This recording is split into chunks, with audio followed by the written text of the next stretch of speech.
Welcome to the Clashing of Steel. And today I'm gonna show how I adapt against certain actions or certain opponents. Basically, what I read from opponents' actions and how I adapt it into my own playstyle to overcome them. So let's start with first assumptions. At the start of this match I had 3 Russian players in my team. That can often mean that all other players will have to work twice as hard for the victory. I am not saying that all Russians are bad players, but, well, most of them are. So from that comes the first assumption. But well, fortunately there was only one of those Russian players near me. What I also need to adapt to is being defensive, because most of these swordsmen and javelins here are going highly offensive. Just to be safe, I will try and stay behind them. I'm just adapting to the plausible surprise attack from the forest, which actually won't happen. But I'm just being defensive. I'm being ready because I do not know what is coming. Knowledge is power, and we do not know what is in the northern forest. But fortunately, I am also learning something right now. I'm learning that these archers don't have the best awareness. And that is something I can use against them. What I also know is that these swordsmen, the opposing swordsmen here, they do not use the bottlenecks to their maximum potential. He pretty much left the bottleneck to come out and fight. They have exposed themselves and left us a chance to surround them. But that is not my focus. I do not want to do friendly fire there, or at least not too much of it. But at the same time, while there is a chance, I also want to keep an eye out on what is going on in other parts of the map, how our team is doing. If they're losing, we will soon have to retreat and defend. But if they're winning, we can use it to push from different sides. You can learn a lot about players depending on how they are acting. This here is just a basic example. The cottage swordsmen that are stacked and they aren't using their numbers against the opponents. Also my friendly swordsman. I see that that player has poor awareness and the unit has taken unnecessary fire while standing still and not acting accordingly. There are a lot of things you can learn from players acting how they act. If you can find a flaw in there, you can use it for your advantage. As an example, I'm gonna use From the Shadows here, because I know these archers don't understand what I will be doing. He will most likely think that our main focus will be the pikemen. While I indeed will shoot few first barrages or salvos at the pikemen, I will switch over to the archers. And by doing so, I have used what I learned against him. He had poor awareness and I created him a comfort zone, thinking that I couldn't see them and that my focus were the pikemen. While actually I was using their pikemen to create their comfort zone, thinking that they were safe, but no. There is a lot you can learn from players acting how they act. And if you can see a flaw in there, you can use it against them. You can just harass them, torture them, or perhaps even fatally outmaneuver them. I always try to act the best I can to the situation I am given. It does not mean that I am always successful, but it gives me the best chances when I adapt to the opponent's weaknesses.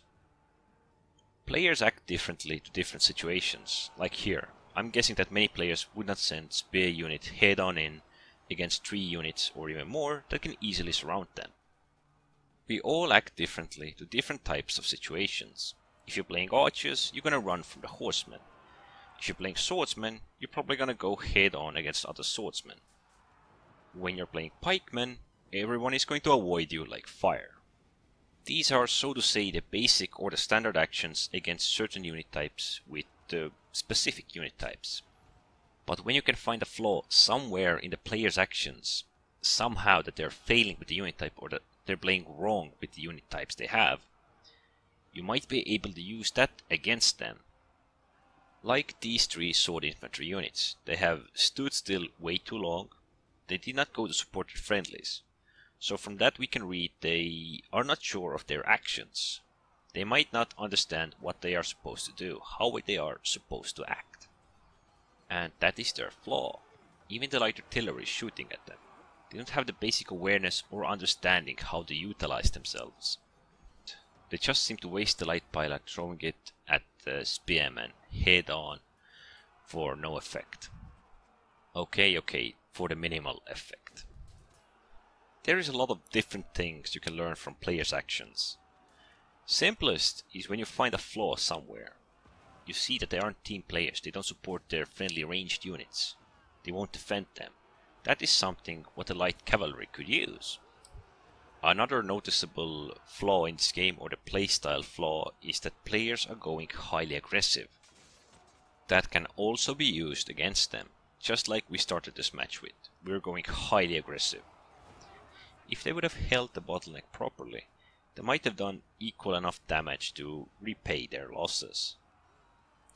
But since they left the bottleneck, they gave us bigger chances. Even these swordsmen here, I can already feel that this player has given up all hope. He just wants to do as much damage as he can. And I can also read the Wardog player. They are stacked and they are moving in rather close proximity to us. They would have decent chances at this point.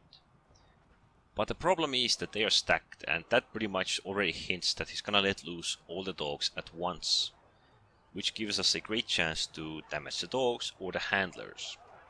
You can anticipate your opponent's actions by just watching them, how they move, act, where and how they have failed, and what chances have they missed. If you can understand plausible actions and learn to read your opponents, you may be one of the best players in your team. You might not always be successful with your anticipating of your opponent's actions, but it will give you a better chance, especially if you're playing against skilled players who know what and where they have to do, giving you a proper chance to react. The simplest thing that gives away new or naive players is stacking units. Another thing is not being aware of what's going on around you, not being aware that someone has stacked your unit, not being aware that your unit has suffered heavy casualties without you noticing it. We could basically say that awareness is the key. One of the best examples being that you're not aware that your base is being captured. You could do something about it, but you might as well die as an arrogant bastard who does not pay attention. Okay, let's head over to the scoreboard. So, as it was to be expected, I did okay, actually did really well, considering I'm playing archers mostly. Scipio and Sula were good as well, and opponents, they kinda lost their groove. Slingers could have been really valuable in the end. They might have actually had decent chances, and could have outranged and delayed us. War Dogs and Javelins pretty much went for the sacrifice, and the worst Germanicus player in the opposing team gave himself up really easily as well. Although match started with horrible assumptions of Russian players, it turned out quite well. There are several different factors that help players understand and win battles. Key factor still being awareness, but in this video also learning how your opponents act and learning to act accordingly against them. There are several things that can be hints to your opponent's weakness. How he acts, how much of basic tactics does he know, is he highly aggressive, and so. All these simple things can be dead giveaways. So this was pretty much it. You just need to act accordingly to your opponent's actions and just observe to understand what are your best options. How can you act against him? What is his weakness? Anyways, don't forget to subscribe and thanks for watching.